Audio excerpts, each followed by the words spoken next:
नमस्कार, मैं शैलजा, एक कैंसर सर्वाइवर।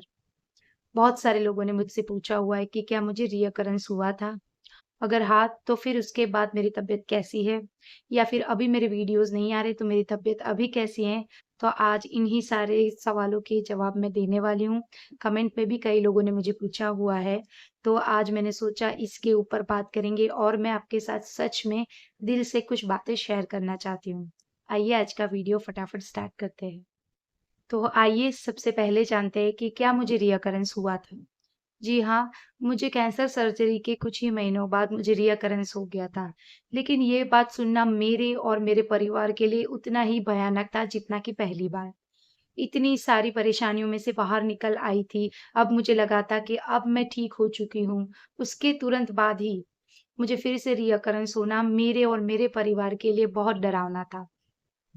मुझे सिर्फ नीचे टॉयलेट की जगह पे परेशानी हो रही थी, कुछ कील जैसा चुभ रहा था। वही दिखाने के लिए मैं अपने सर्जन के पास गई थी। उन्होंने जब चेक किया तो मुझे बोला कि ये दवाइयाँ लेनी हैं और आप ठीक हो जाएगी। लेकिन जब भी मैं बैठती थी मुझे बहुत ज़्यादा परेशानी, बहुत ज़्यादा जलन और बहुत ज़्यादा चुभता था। लेकिन जैसे ही मैं घर पहुँची, उससे पहले मेरे डॉक्टर ने मेरे हस्बैंड को फ़ोन करके बताया क्योंकि वो बाहर थे जॉब के कारण। उन्होंने बताया कि मुझे फिर से रिकरेंस हो चुका है। लेकिन एक पॉज़िटिव पॉइंट ये था कि मुझे मेरे हस्बैंड ने या फिर फैमिली मेंबर्स ने नहीं बताया था कि मुझे रिकरेंस है और मैं स्टेज 4 में पहुँच चुकी हूँ। सबसे पहले मैं अपने बारे में बताना चाहूँगी कि मुझे ये नॉलेज नहीं था कि रिकरेंस होने पर सीधा स्टेज 4 पे पहुँच जाते हैं, जो कि हुआ था। लेकिन डॉक्टर ने जैसे मेरे हस्बैंड को बताया, मेरे हस्बैंड ने मुझे आके बताया कि नीचे थोड़ा-सा कुछ ब्लीडिंग वगैरह हो रहा है, थोड़ी-सी परेशानी है, हमें दवाई करवानी पड़ेगी। मैंने बोला ठीक है। उसके बाद उन्होंने मुझे बोला कि हम थोड़े दिनों के लिए पतंजलि जाते हैं, तो मैं पतंजलि चली गई। लेकिन वहाँ पर पतंजलि में जब बाबा रामदेव से मिलने का वक़्त आया, तो उस टाइम पे मेरे हस्बैंड के साथ मैं भी खड़ी थी। बाबा ने मेरे सिर पर हाथ रखा और पूछा कि बेटा क्या परेशानी है, क्या हुआ है? तब मेरे हस्बैंड ने उनको बताया कि बाबा इनको स्टेज 3 में कैंसर डिटेक्ट हुआ था और स्टेज 4 अभी हो चुका है क्योंकि उनको रिकरेंस है। उस टाइम पे मुझे पता चला लेकिन मैं उस टाइम पे अपने आप को इकट्ठा नहीं कर पाई।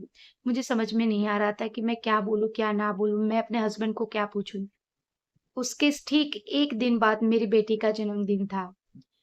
मेरे मन में इतना तूफ़ान चलने लगा था, मैं क्या करूँ मुझे कुछ समझ में नहीं आ रहा था। मैं जीना चाहती थी अपने बच्चों के लिए। मेरी 2 प्यारी छोटी बेटियाँ थीं। मेरी छोटी वाली बेटी का सिर्फ़ पहला बर्थडे आने वाला था। तो उस टाइम पे मैं सोच रही थी कि अब मैं क्या करूँगी? मैंने थोड़ी देर रोई, अपने आप को इकट्ठा किया। मैंने हस्बैंड को बोला कि अब मेरे पीछे आप प्लीज़ कुछ भी मेहनत मत कीजिए। अगर स्टेज 4 है, डॉक्टर ने बोला है सिर्फ़ 3 महीने हैं, तो मुझे आगे नहीं जीना है।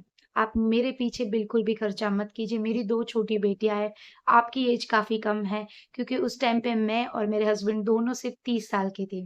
मेरे हस्बैंड मुझसे सिर्फ़ 6 महीने बड़े हैं, तो हम दोनों की एज सिर्फ़ 30 साल थी। मैंने सोचा उनकी भी लाइफ़ आगे चलने लगेगी और मेरी 2 बेटियाँ हैं, उनको तो कोई भी सँभालेगा। मेरी सास थी, मेरी ननंद थी, मेरी मम्मी थी, मेरी बहनें थी, कोई भी सँभाल लेगा। लेकिन थोड़े दिन वक़्त गुज़रता गया, मेरे हस्बैंड ने हार नहीं मानी। उन्होंने इम्यूनोथेरेपी के बारे में सब पता किया और फिर मुझे बोला कि हम इम्यूनोथेरेपी करवा रहे हैं। मैंने उनको फिर से मना किया कि हम इम्यूनोथेरेपी के लिए नहीं जा रहे, क्योंकि वो बहुत महँगी साइकिल है और हम अफ़ोर्ड नहीं कर सकते। मेरी 2 छोटी बेटियाँ हैं, उनका क्या होगा? उनका हम फाइनेंस आगे जाके पढ़ाना, खर्चा सब कैसे करेंगे? आप कहाँ से पैसे लाओगे? उन्होंने बोला मेरी फैमिली मेंबर मेरे दोनों साइड के फैमिली मेंबर ने सपोर्ट किया और बोला कि हम इसके लिए जा रहे हैं। जब मैं पतंजलि से वापस आई, तब बाबा रामदेव ने बोला था कि बेटा तुम 8 से 9 घंटे अनुलोम-विलोम किया करो। मैंने उस बात को सीरियसली तो लेना शुरू कर दिया था और जैसे आप सभी को पता है कि बॉडी में पॉजिटिविटी होना बहुत ज़्यादा ज़रूरी है। मेरी बॉडी में ऑलरेडी पॉजिटिविटी थी, लेकिन जब भी मैं यूरिन पास करने के लिए बैठ रही थी, मेरा यूरिन ठीक से पास नहीं हो रहा था। मैं नीचे बैठकर भी पास करने की कोशिश कर रही थी, तभी उसमें अटक-अटक कर यूरिन पास होता था। मुझे पता चल चुका था कि मेरा कैंसर फैलने लगा है। तभी भी मैंने हार नहीं मानी। तब मुझे लगा कि शायद मेरी बेटियों के लिए मुझे जीना है। मेरे अंदर एक नई उम्मीद जागने लगी। मैं जैसे ही पतंजलि से वापस आई, हमने इम्यूनोथेरेपी करवाने का डिसीजन लिया, मैं अपनी बहन के घर शिफ्ट हो गई। बहन के घर शिफ्ट होने का 2 से 3 रीज़न था। सबसे पहला रीज़न कि वहाँ की हवा शुद्ध है, गाँव की जगह है और वहाँ पर गौशाला है। और आप सभी को पता है कि गौशाला जहाँ पर होती है, वो पॉज़िटिविटी का भंडार होता है। उसके अलावा जो गौ माता है, वो अपने अंदर कार्बन डाइऑक्साइड लेती है और ऑक्सीजन जो होता है, उसको बाहर निकालती है। तो एक ये भी रीज़न था कि वहाँ पर जाना है। तीसरा रीज़न ये था कि जो मेरा हॉस्पिटल था, वो मेरे घर से काफ़ी दूर पड़ रहा था, लेकिन मेरी बहन के घर से वो काफ़ी नज़दीक था। मेरे घर से यहाँ से 3 साढ़े 3 घंटे लगते थे, लेकिन मेरी बहन के घर से 1 आधा घंटे में हम पहुँच जाते थे। तो ये 3 मेन रीज़न थे कि मैंने गौशाला में जाके रहने का डिसीज़न बनाया। लेकिन आप सच मानिए, ये डिसीज़न मेरी लाइफ़ का बेस्ट डिसीज़न था, क्योंकि जैसे मैंने आप सभी को बताया, गौशाला में गौ माता का बहुत पॉज़िटिव वातावरण उसने मुझे अफ़ेक्ट किया, मुझे जोड़ा ये बताने के लिए कि मैं ठीक हो सकती हूँ। उसके अलावा वहाँ पर ऑर्गेनिक चीज़ें भी अवेलेबल थी, जो मेरे जीजाजी हैं, वो अपने फ़ार्म में उगाते थे। वो केमिकल के बिना गौ आधारित खेती करते हैं, जिनमें गाय के मूत्र और छान का यूज़ होता है और फिर उनमें से वो खेती करते हैं। तो वो सारी चीज़ें भी थी और उसके अलावा मुझे मेंटल सपोर्ट भी वहाँ पर काफ़ी मिला था। वहाँ से हॉस्पिटल जाने-आने में मुझे परेशानी कम होती थी, क्योंकि मैं बैठ भी नहीं पाती थी। धीरे-धीरे, धीरे-धीरे करके मैंने जाना, जैसे मैंने पतंजलि में गई थी, वहाँ पर मैंने अपना डाइट जान लिया। यहाँ पर आकर मुझे पॉज़िटिविटी और शुद्ध वातावरण मेरी बहन के घर मिला और मेरे पूरे फैमिली मेंबर का सपोर्ट था। इन सारी चीज़ों की वज़ह से मैंने अपनी इम्यूनोथेरेपी स्टार्ट की। इम्यूनोथेरेपी स्टार्ट करने के तुरंत बाद मुझे 1 साइकिल के बाद कुछ ठीक नहीं लग रहा था, 2 साइकिल हुई, 3 साइकिल के बाद मेरे डॉक्टर ने मेरे हस्बैंड को बुलाकर बोला कि इनका सीए काउंट बहुत ज़्यादा बढ़ चुका है, अभी इस केस में कुछ लेने जैसा है नहीं। आप प्लीज़ इनको घर ले जाइए, उनकी सेवा कीजिए, क्योंकि मैंने जो सोचा था, इस केस में ये नहीं हो रहा है। मेरे हस्बैंड ने बोला ठीक है, लेकिन ये चीज़ भी उन्होंने मुझे घर आकर नहीं बताई, मेरे फैमिली मेंबर को बताया हुआ था। जब नेक्स्ट साइकिल की बारी आई, तो मैंने सामने से पूछा कि हम कब जा रहे हैं? मेरे हस्बैंड ने बोला कि जाएँगे 1-2 दिन के बाद, क्योंकि थोड़ा-सा पैसों का अरेंजमेंट करना है। तो जैसे मैंने सुना कि पैसों का अरेंजमेंट करना है, तो मैंने बोला ठीक है, हम 2 दिन के बाद जाएँगे।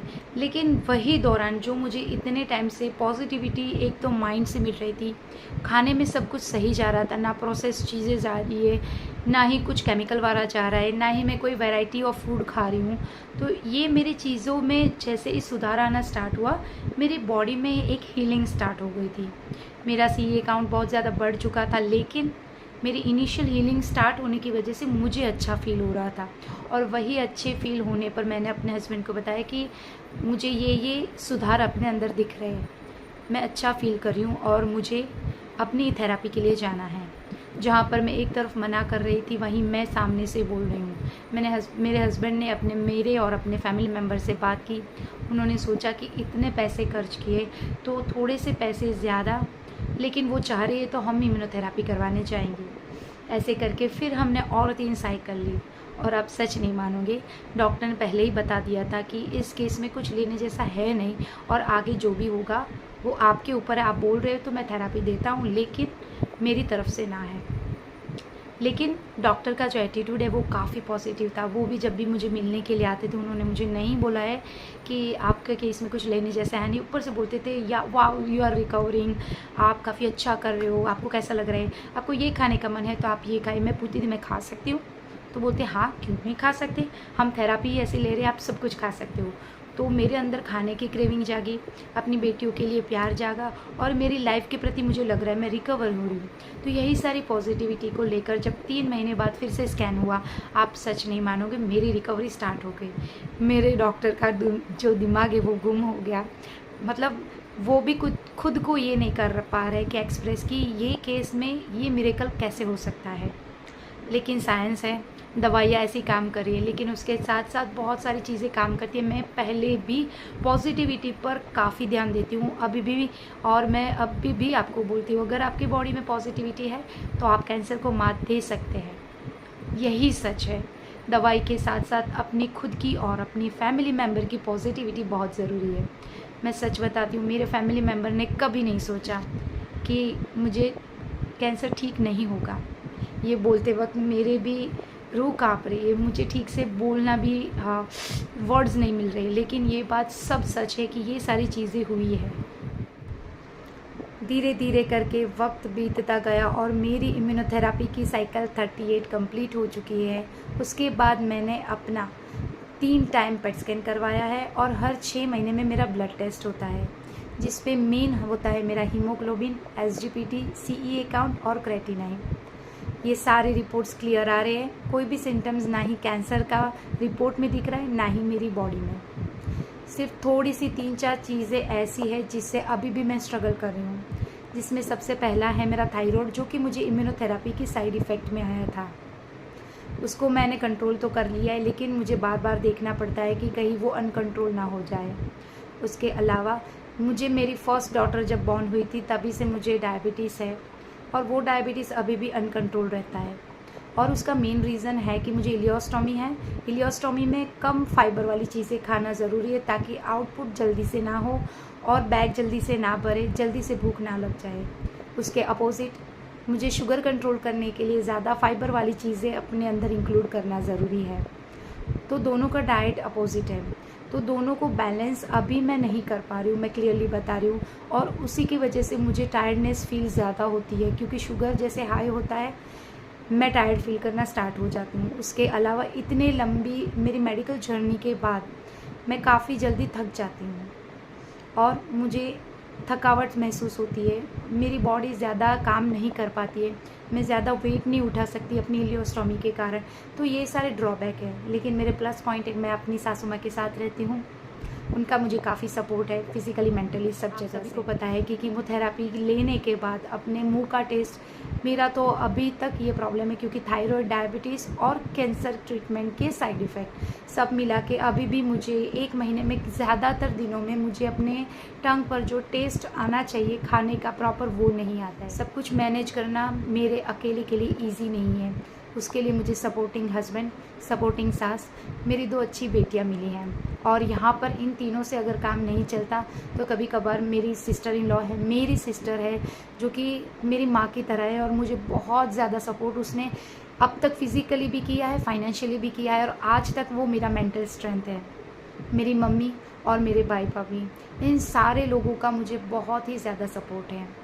उसके अलावा मेरे फ्रेंड्स और मेरे कज़िन, जिन्हों का मेंटल सपोर्ट अभी भी मुझे मिलता है और स्ट्रेंथ मिलती है ये बताने के लिए, जब भी मैं डाउन फील होती हूँ वो मुझे बताते हैं कि मैंने अपनी लाइफ में क्या स्ट्रगल किया है और मैं कहाँ पर स्ट्रांग हूँ। तो जहाँ पर मैं वीक हूँ, मैं अपने जो स्ट्रांग पॉइंट है वो मैं यहाँ पर यूज़ करती हूँ। इसमें अपने अराउंडिंग जो भी लोग हैं उनका पॉजिटिव होना बहुत ज़्यादा ज़रूरी है। अगर आप कोई भी नेगेटिव इंसान के साथ हैं, या तो उनको पॉजिटिव करने की कोशिश कीजिए अपने पॉजिटिव ऑरा से, ना कि बोल बोल के। उसके अलावा अगर वो चीज़ नहीं हो रही है तो उनसे अगर आप कट ऑफ नहीं कर सकते, अगर बहुत क्लोज है जिनसे आपको दिन रात उठना बैठना पड़ता है, तो फिर उनके साथ आप थोड़ा सा मेंटल डिस्कनेक्ट रहिए, साथ रहिए, खाइए पिए, उनका आदर कीजिए, लेकिन मेंटल कट ऑफ बहुत ज़्यादा ज़रूरी है। खुद को नेगेटिव ना करें, बी पॉजिटिव। अगर आप बीच जर्नी में हो जहाँ पर आपको पता नहीं चल रहा है कि आगे मेरे साथ क्या होगा, डॉक्टर ने मना किया है, कुछ नहीं हो सकता, आप अपना होप मत छोड़िए। मैंने अपना होप कभी भी नहीं छोड़ा। और जो भी केयर गिवर्स मुझे देख रहे हैं, जिनकी बेटी को शायद कैंसर है, भाई को शायद कैंसर है, शायद अपनी बीवी को कैंसर है, या फिर अपने माँ को कैंसर है, बाप को कैंसर, कोई भी रिलेशनशिप में हो, अगर उनको नहीं पता है कि वो कौन से स्टेज में है, तो इनिशियली आप उनको बताइए कि स्टेज कम है, आप बाहर निकल रहे हो, आप अच्छा कर रहे हो, और हो सके तो डॉक्टर से बात मत करवाइए उनकी। और अगर हो सकता है तो आप अपने डॉक्टर को बोलिए कि उनको बोले कि वो रिकवर कर रहे हैं। और अगर खुद पेशेंट हो तो आपको मैं बताना चाहती हूँ कि आप अपने आप को स्ट्रॉन्ग कीजिए। आपकी स्ट्रांगनेस आपको बाहर लाएगी। आपके बॉडी के अंदर जनरेट हो रहे नए सेल को नहीं पता है कि आपके अंदर कैंसर है, उसको आप बता रहे हो, तो उसको मत बताइए कि आपके अंदर कैंसर है। उसके लिए बहुत छोटी छोटी चीज़ें मैं बताऊंगी। आज का वीडियो थोड़ा लंबा होगा, लेकिन जो लोग बीच में अटके हुए, जिनको लग रहा है कि अब मेरा कुछ नहीं हो सकता, उनके लिए मैं बता रही हूँ। हर वक्त जब भी आप पानी ले रहे हैं, पानी के ग्लास को आप हाथ में लीजिए, उनको बोलिए मैं ठीक हूँ, मैं सही हूँ, मैं सही हो रही हूँ और मेरी बॉडी पॉजिटिव है। आपको लगेगा कि ये शैलजा कुछ भी गलत बोल रही है और ये सब गलत बता रही है, मैं सही बता रही हूँ। ये कीजिए, आपको फ़र्क दिखेगा। रात के वक्त आपको कई बार ऐसा होगा कि आप उठ रहे हो क्योंकि नींद नहीं आ रही है, बॉडी में परेशानी है, उस वक्त कुछ भी मत कीजिए, अच्छे से बैठ जाइए, पानी पीना है तो पी लीजिए, आंखें बंद कीजिए और बताइए मैं ठीक हूँ, मैं स्वस्थ हूँ, मैं निरोगी हूँ, मैं सही हूँ। और जो भी आपकी ड्रीम लाइफ है, जैसे मेरी ड्रीम लाइफ थी कि मेरा एक घर हो, मेरे 2 बच्चे हो और मैं अपने इन लॉज़ के साथ रही हूँ, मैं गाड़ी चला हूँ। जब भी मैं 4th स्टेज में थी, 37 केजी की हो चुकी थी, कोई भी पॉसिबिलिटी नहीं थी कि मैं कार चला पाऊँगी और मुझे डर भी इतना लगता था। लेकिन मैं सच में वो ज़िंदगी आज जी रही हूँ। मैं कार भी चलाती हूँ, अपने इन लॉज़ के साथ भी रहती हूँ, मेरे हस्बैंड 2 बच्चों के साथ मैं खुश हूँ। छोटी छोटी परेशानी किसके घर में नहीं होती, लेकिन ओवरऑल बाहर निकल के देखिए, लोगों की ज़िंदगी में बहुत सारी परेशानियाँ हैं। उस वक्त आपकी ज़िंदगी में बहुत कम परेशानी है, तो आप कितने हैप्पी हैं, तो वो देखिए, आगे बढ़िए और वही मैनिफेस्ट कीजिए और सच मानिए ये होगा, एक दिन ज़रूर होगा। मैं बेड रेस्ट पर आ चुकी थी, डॉक्टर ने 3 महीने बता दिए थे, उससे कम वक्त क्या होगा, लेकिन मैं इसमें से बाहर निकली हूँ, आप भी निकल सकते हैं। तो आई थिंक आज की वीडियो में मैंने आप सभी के सारे क्वेश्चन का आंसर दे दिया है, जो भी था कि रीअकरेंस हुआ था या नहीं, तो रीअकरेंस के बारे में बताया, उसके अलावा मैं उसके बाद की ट्रीटमेंट के बारे में बताया और अभी की मेरी जो सिचुएशन है उसके बारे में भी मैंने बता दिया है। उसके साथ साथ जो लोग अभी जूझ रहे कैंसर से, पेशेंट है, 4th स्टेज में है, 3rd स्टेज में, 2nd स्टेज में, 1st स्टेज में, कोई मैटर नहीं करता है, उनको क्या करना है वो भी मैंने ऑलरेडी आपको बता दिया है। पानी के साथ मैनिफेस्ट कीजिए और रात को जितनी भी बार आप उठेंगे उतनी बार आपको अपनी ड्रीम लाइफ मैनिफेस्ट करनी है। आई होप आपके सारे क्वेश्चन का आंसर मैंने आज दे दिया है। जिनको अभी भी कोई भी क्वेश्चन है वो मुझे कमेंट सेक्शन में बता सकते हैं, या फिर जैसे आप कंटिन्यू करते हैं मुझे इंस्टाग्राम या फिर व्हाट्सएप पे कमेंट करना या फिर क्वेश्चन पूछना, आप वैसे भी कर सकते हैं, थोड़ा सा लेट, लेकिन मैं आंसर दूंगी ज़रूर। पूरा वीडियो देखने के लिए थैंक यू सो मच। अगर आपने मेरे चैनल को अभी तक सब्सक्राइब नहीं किया है तो प्लीज़ उसे कर दीजिए। मेरे वीडियो को लाइक मत कीजिएगा, लेकिन अगर आप किसी को भी जानते हैं जिनको कैंसर है, इसके साथ ज़रूर शेयर कीजिएगा। मुझे पता है आज का वीडियो 100% उनको हेल्प करेगा, 100 नहीं तो 50, 50 नहीं तो 10 नहीं तो 5, लेकिन कुछ ना कुछ चेंजेस उनके बॉडी में, उनके जीवन में पॉजिटिविटी आएगी और भगवान आपको उसके लिए ज़रूर याद करेंगे कि इन्होंने इनकी हेल्प की थी। लाइक मुझे नहीं चाहिए, शेयर कीजिए और सब्सक्राइब कीजिए। Thanks for watching.